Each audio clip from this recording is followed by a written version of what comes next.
Grazie. Buon pomeriggio, but I actually look on my watch. It's almost buonasera by now.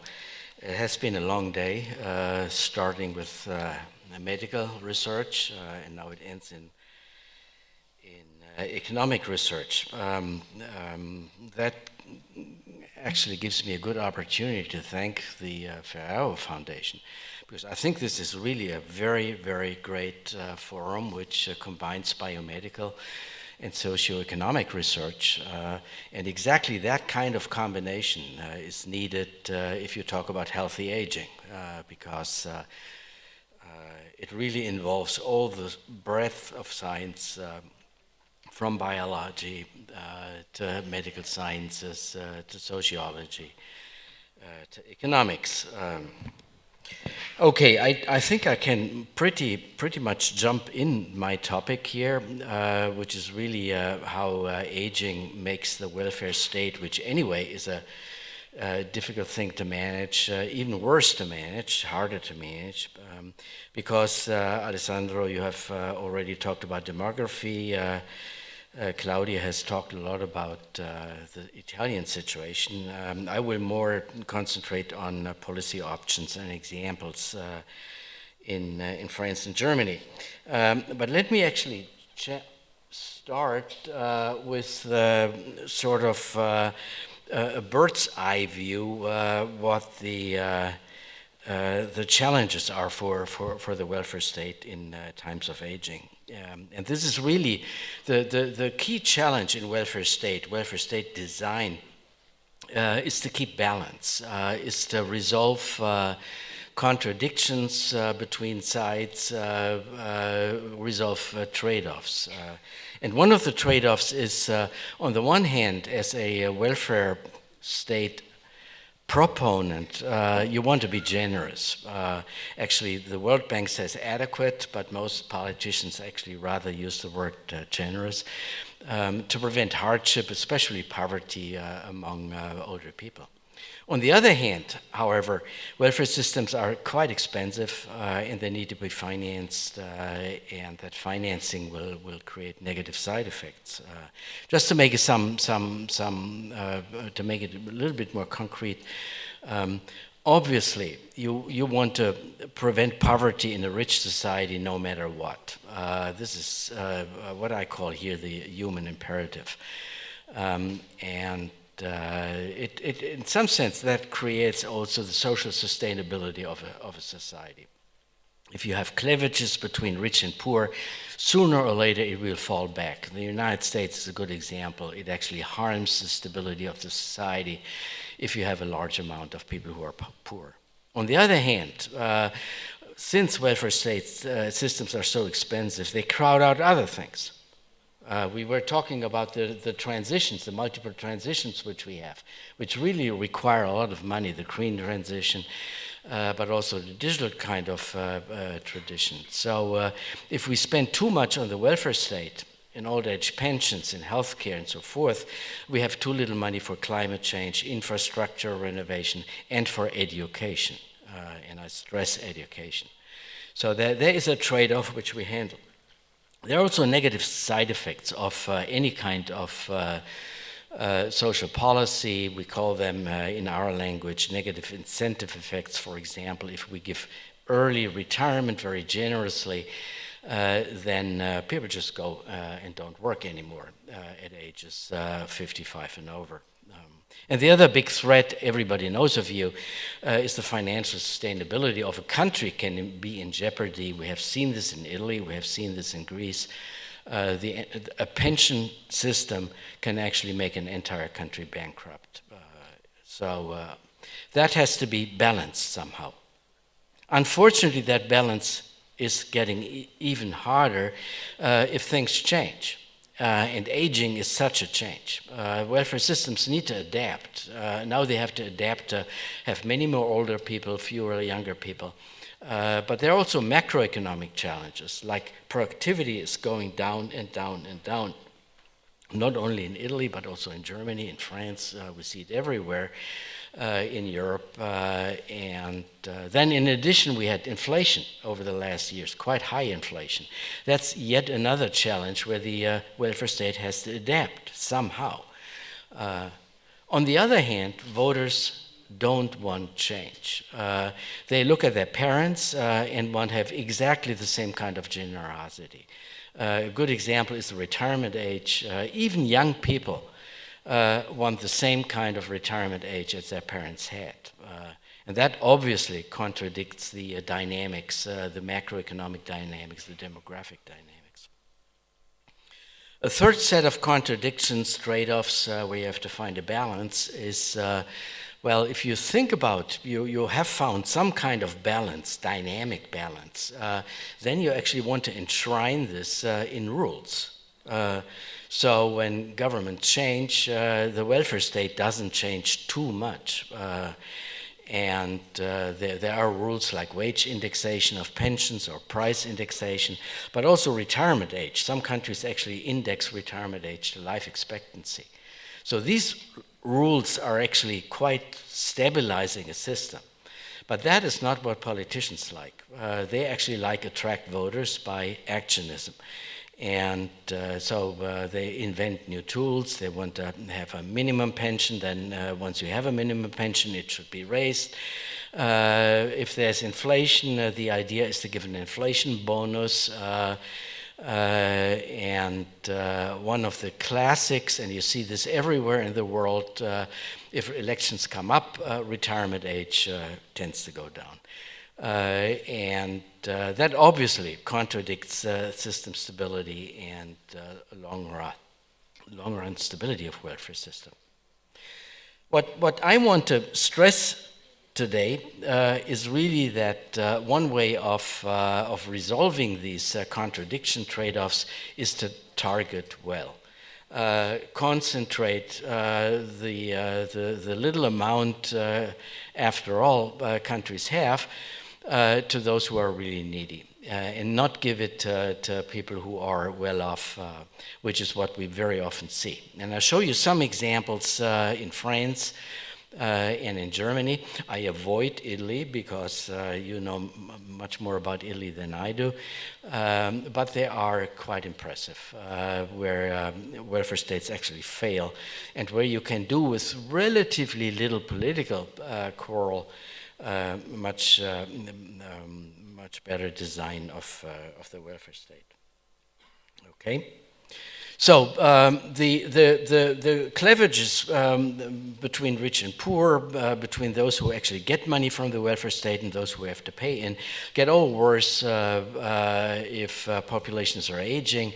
You have seen these numbers. This is the old age dependency ratio. You see France, that's the big red line. You see Germany and Italy. The point is, and you know this, these are the well-known effects of population aging, which make everything harder. If you have fewer kids, you have fewer workers. This means fewer contributors to the welfare state. The perennial increase in life expectancy, which we own to not only to the medical profession, but especially to them, well, creates also higher expenditures, both in the healthcare system, but in particular to the pension systems. The baby boom now goes to retirement in all of the European countries, which mean both fewer contributors to the system and higher expenditure. This all strengthens the cleavage between old and young, in addition to poor and rich, left and right, all these cleavages you typically have in a society. Let me give first start with challenges, neatly said, for France, and you may find some of those in Italy as well. What you see here on that graph is the income, the average income of older relative to younger people. And let me point out France to the very right. The black dot is older people, and the 66 to 75, and the white dots are 75 and over. and the blue bars are everybody above 65. And what you see, if you look closely, the elderly actually have a higher average income than the younger generation. That should not happen. That is bad targeting, because you at least want to have it reasonably equal. If you go to Germany, it's the other way around. Older people get much less in terms of income.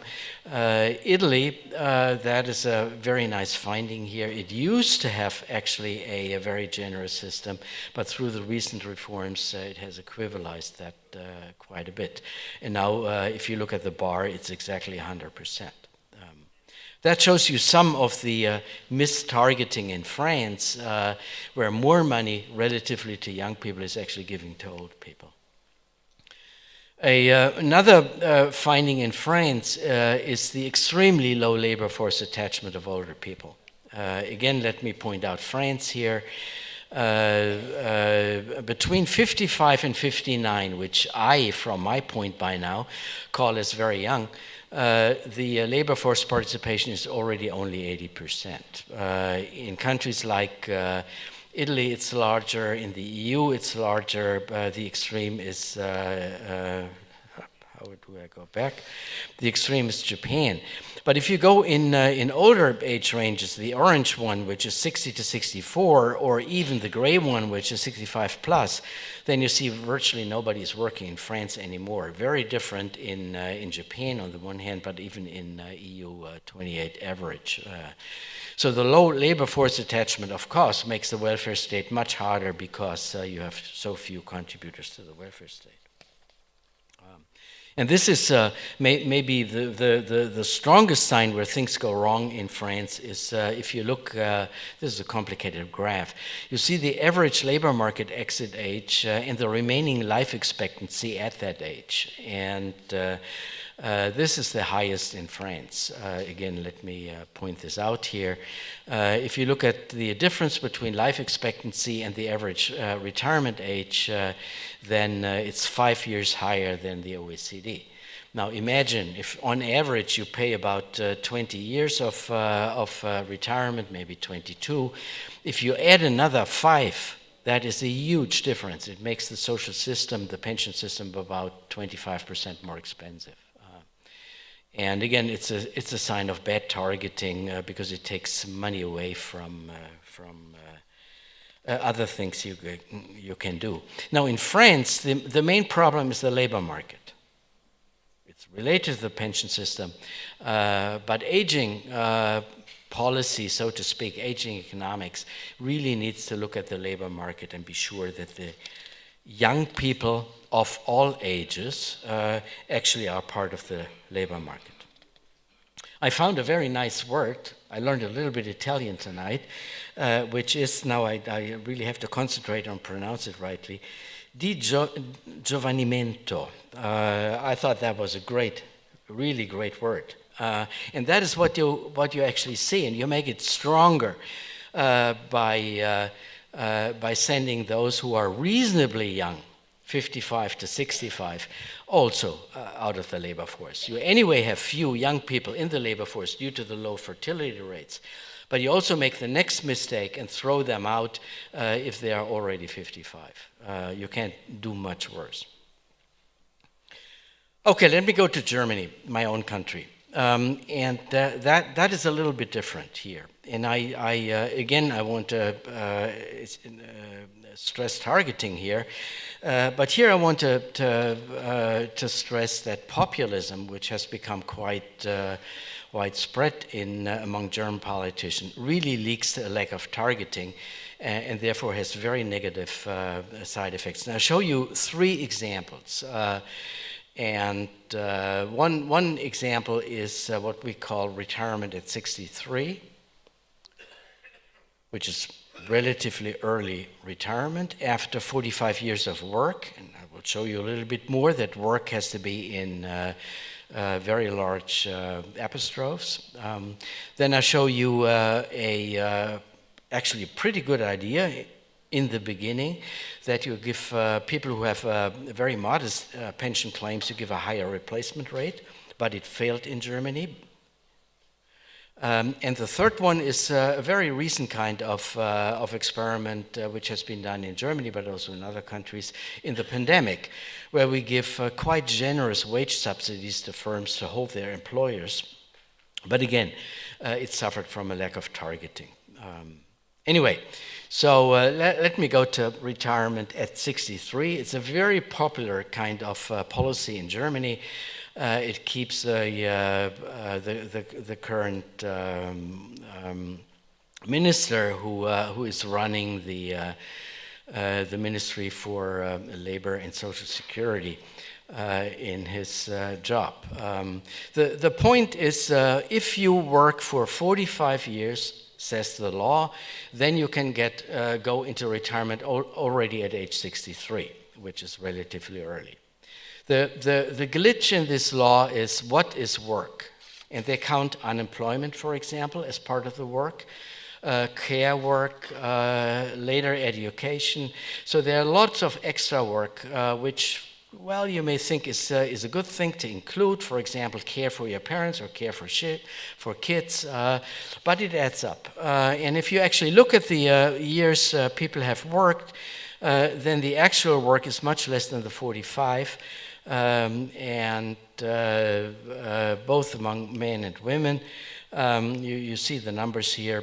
For women, it's on average somewhere between 33 and 37 years, for men between 34 and 39 years, so substantially less than 45 years of actual work. Now, the really interesting thing is between the red ones and the blue ones, which shows that particularly the years of education are stronger for those years who are eligible, this is the red blocks here, for the early retirement. And that shows that these people actually have higher education, and that's part of what is counted as work under the German law. Now, when this law was introduced, I remember very well the minister at that time was a lady, went around and said, well, we essentially want to target this at workers who work very hard in arduous and unhealthy jobs. And this is prima facie evidence that this didn't work. These were highly educated, specifically trained workers who had a lot of education in the past their first degree. That is what you see here. They had specific jobs, very often in highly demanded jobs, not in the steel industry or not coal workers in the mines, but rather administrators. When you actually look at their health, again, blue is the population, red are those who actually receive this early retirement. They actually have less months in illness. This is something we have very good data on, and they're actually the healthier people and not the unhealthier people. So it shows a very good failure of it's a very good example, a very bad example if you want, of misspecified targeting.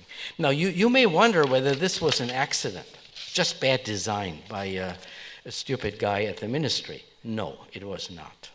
If you think who actually makes the, in this case, the Social Democrats win an election or lose an election, it is not the poor people who work in the steel mines. It's actually the middle class where elections are decided, at least in Germany, but I think pretty much in Italy it's the same. And I think these are not design mistakes, but they have to be done on purpose, sort of to increase the electorate which will vote for the party in stake.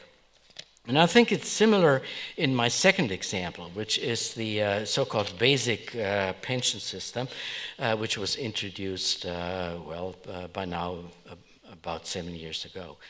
Well, the idea is essentially to, let me not go into technicalities here, but it's to build a bridge between social assistance, which is very meager, and a pension, which is more generous, and you want to have something in between, which I think in general is a very good idea. So it's what is circled here. But it didn't work out this way. And I think it had quite a similar reason. So what we did is actually we looked at very detailed data. So this basic pension was given to people who are to the left of the red dotted line, which is, do you see this? Yeah, here. And the green one are the eligible ones, and to the right, who are not eligible because they are beyond this income threshold. But we were very irritated to see the red bars here, which is people who are not eligible for this basic rent, but at the very same time have an income which is much below the income line. These are people who didn't work long enough.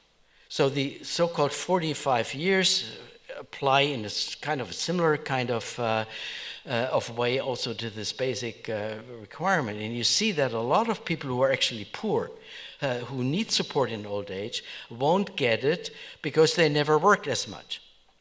And that is another lack of targeting here. If you try to target old people who are actually in poverty by the length of their working life, you fail because so many people never got a long working life because they failed very early on. They were not well enough educated, they never got a job, they were out of employment for a long time, and they fall between the cracks. That's very bad, actually. So here targeting fails on the side where you want to be more generous. The other the other study we did is on the next slide. This shows the wealth of people, assets people have. And here we do the opposite. So again, there is something which, well, very arbitrary. We call you should not really give people a social subsidy if they earn more than if they have more than the median wealth. So they are wealthier than 50% of the population. I call everybody who is in the upper part of the wealth distribution. These are people you can really think that they should take care of themselves. They don't need the welfare state. If you think that a welfare state subsidizes more than half of the population, how should then finance the welfare state? That doesn't work anymore. So 50% is really sort of an iron border. You should never ever subsidize people who are in the upper part of the income or wealth distribution. Again, look at the colors. So in terms of wealth, actually, okay, here, you actually see that this works fairly well. These are below the 50% line, and they actually do get some social support. But you also see the red bars here. And these red bars go amazingly far to the right. So here, this is 700,000 in wealth. That's quite a lot of money. If you have a wealth which is 700,000, they still get the basic pension here. That is, again, maybe a design error because we don't take wealth into consideration by giving this basic pension. But it may also be something which happened during the political process. I do remember when this was discussed quite a bit in Germany.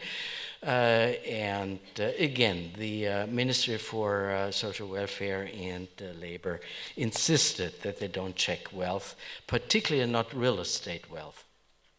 But I think if you have real estate wealth, which is 700,000, there should be ways to actually support yourself and not be dependent on public money. Okay, the next example is relatively new. It's about short-term employment aid. So this was given very generously during the pandemic, and and also very given. In some sense, it was invented in the financial crisis. So after the financial crisis, as you may remember, a big depression started, and lots of people lost their jobs. And I think Germany was the country really pushing the short-term employment aid. Essentially, the idea was you give subsidies to the employer not to send people into unemployment, but actually keep them. So up to the point that the people would not work at all anymore, we call that 0% work, but they would still hold their jobs, lay them off, but hold them. And the difference, 80% of the difference in wages would be paid by the state, actually by the Federal Republic. That has been repeated during the downturn in the pandemic. And here we see a different kind of lack of targeting. So let's first look quite a few people actually this is all across the European Union. I highlighted Germany and Italy. As you see, quite a bit of people faced shorter work hours. They were forced to work less than they usually work. Are the blue bars, and you see this is in Germany, about 25%. And in Italy, it's even more, about 35% experienced shorter work hours. There were also people with longer work hours. Just think about the medical system. They had a lot of overtime. So it's a complicated picture. I don't want to go through the lines here, but you see that short-term work hours would have been a serious problem if wages would prevail, because then in Italy, on average, wages would go down by 35%, in Germany 25%. That obviously would be a macroeconomic disaster. So the invention of short-term employment aid was a good thing, right? And so we first looked at who is actually affected by short-term work and where these people then given aid. And you see more than proportional percentage of people affected by short-term work were women, self-employed, people with low educational level, people who had a history of unemployment or were in the lower tertile of the income distribution. So it's the anyway vulnerable people in a society who are affected by short-term work. Now the targeting was okay, not super. You see again the self-employed, the first income tertile with a reverse sign, and the third income tertile. So that worked. In the other dimensions, we don't see that it has targeted, but at least it's an okay targeting. Another interesting question, was it sufficient? Did it make the people happy? And we asked a very simple question, whether they can make ends meet with difficulty or easily. Well, you see that those people who actually received this short-term employment aid, STEA, well, they were somewhat worse off than the people who did not. But that's no surprise. The surprise is really that almost 60% of these people said, well, they could make ends meet easily or fairly easily. So in that sense, the instrument worked. It made these people more happy than you would have observed without the employment aid. The really interesting question is, what does that aid do in the long run? And that's a highly debated issue. So in Germany, this aid still works and still pays people who are working shorter hours. Now, if you think how an entire economy works, then it's not a good idea to keep every business working and working and working by state subsidies, because they're outdated products, they may be just less efficient, have a lower productivity, There are many reasons why an economy is dynamic, and it replaces newer business, older business by newer business. Think about all the changes in terms of technology. You don't want to have, well, for example, mancheries made still by hand. You actually use quite sophisticated machines across the street here to actually make Ferrero more productive. And this sort of competition is something which is very important. Now, one suspicion is that in the long run, short-term employment aid will actually create more unemployment than it has saved in the first place. So there should be a time where you stop paying this, because otherwise you target the inefficient companies, the companies which don't have new ideas, new products, are not up to date anymore. And there is quite some substantial evidence that we do. These are highly technical regressions here, because we have to take care that the people who receive short-term employment aid are anyway the weaker ones. So it's a negative selection. We have to take care of that negative selection, and that requires some statistical methodology. But whether we use the one mechanism or the other doesn't really make sense. These numbers mean that you are, after 3 years, about 10% more likely to get unemployed than if you have not received that aid. So one of the lessons here is even if a welfare state policy works nicely, you have to find an end to it. As soon as the real threat is over, you have to go back to normal life, and that again is something which is a big challenge in all welfare policies. We know if you make the people used to welfare policies, you get addicted sooner or later. Okay, let me finish. Last slide here.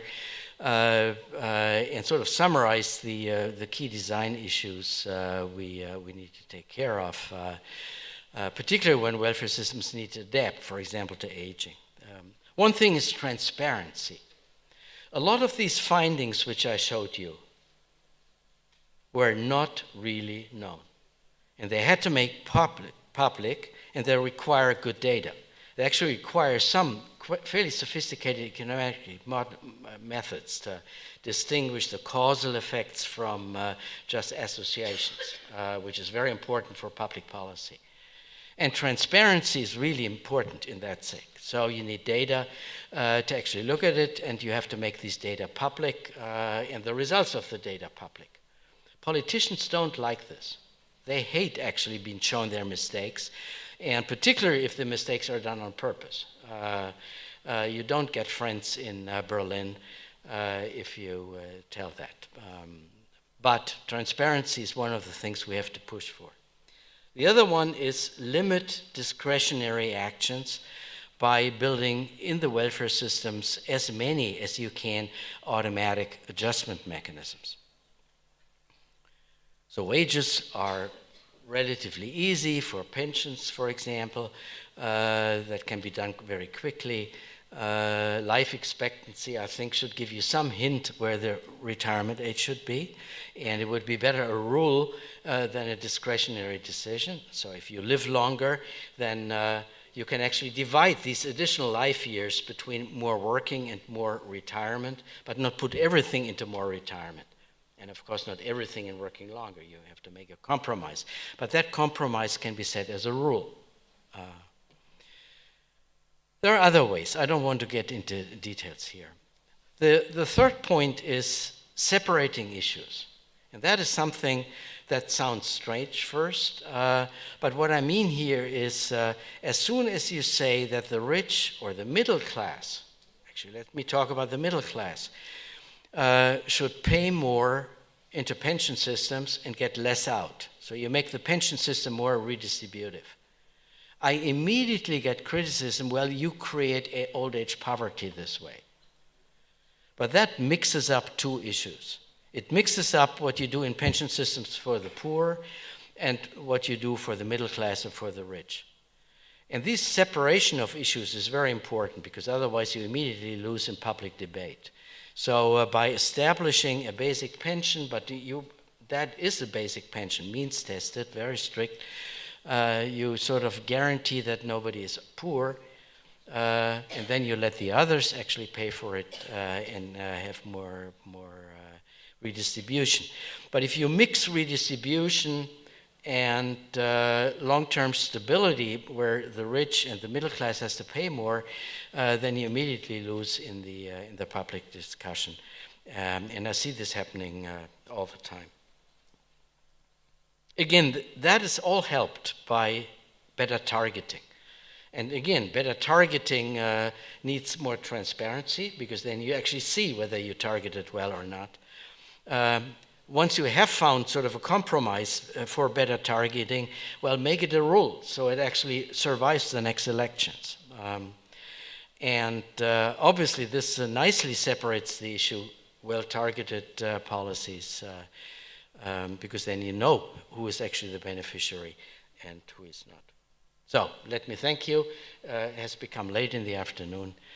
Thanks for your attention, and thanks again to the Foundation for such a wonderful event.